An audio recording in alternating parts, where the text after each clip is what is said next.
Aí pessoal, mais um, hein? Talvez um Honda Fit 2017. Tirar esse som dele aqui original. Colocar uma 7 nesse painel. Atualizada, né? Parar de usar esse suportinho aqui, ó. Que isso aqui já foi o tempo. Vai ficar tudo na mídia. Com a câmera de ré em HD também. Um padrão. Mais um, hein? Aí pessoal, Honda Fit finalizado, ó. Agora sim, hein? Outro painel. Deu uma atualizada de leve, né? Aqui uma multimídia de 7 polegadas em octa-core. Tá, tem 4 GB de RAM, 64 de memória.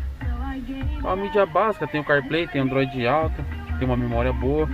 Aí também coloquei uma câmera de ré em HD, ó. A resolução dessa imagem. Isso aí, ó. Mais um finalizado. Os